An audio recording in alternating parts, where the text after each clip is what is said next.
Hey, welcome back to this three-part series about YouTube's rules of the road. In our last video, Kelly talked about our community guidelines and how they're enforced. In part 2, I'll get into how copyright works.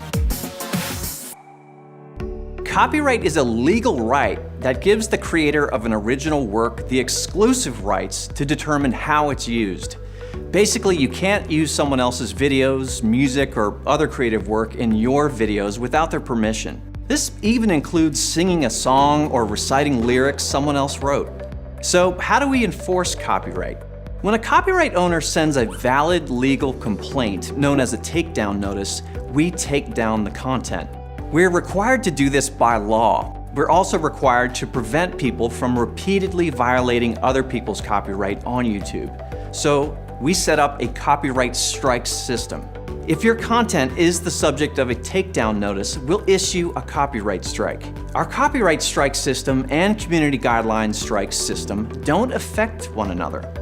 But no surprise, if you receive 3 copyright strikes, your account will be terminated and your videos will be removed from YouTube. There's no warning for copyright strikes, but the first 2 strikes have no impact on your account or what features you can access. Also note that there are some regional exceptions that allow you to include someone else's work, so be sure to read up on what counts as fair use in the public domain. You may have also heard of Content ID and wonder how it relates to copyright. Well, to help YouTube creators draw upon all the great content they love while still protecting the rights of copyright owners, we built Content ID, an automated enforcement system that lets some of the world's biggest rights holders find their work when it's being used by others and claim it instead of taking it down.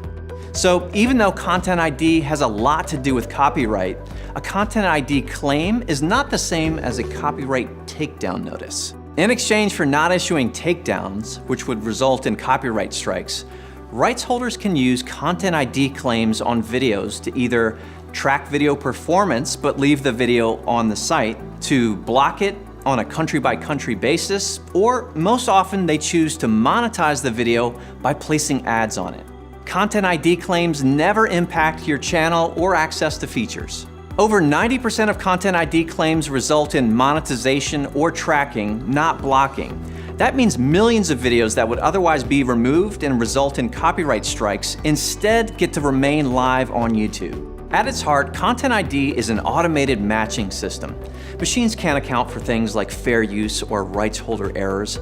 But don't worry, you can dispute a Content ID claim if you think it's invalid, and will often hold the revenue that the video is making and pay out the appropriate party once the dispute is resolved. So now you might be thinking, as long as I'm following the community guidelines and not violating copyright, then I can become a YouTube partner and make ad revenue, right? Not quite yet. What? Let me sit down. Oh. There are a couple more things to be aware of if you want to be a YouTube partner and make revenue from ads. My name's Mahalit, and in the third and final part of this series, I'll give you an overview of the YouTube Partner Program and our advertiser-friendly guidelines. Click this end screen to come on over.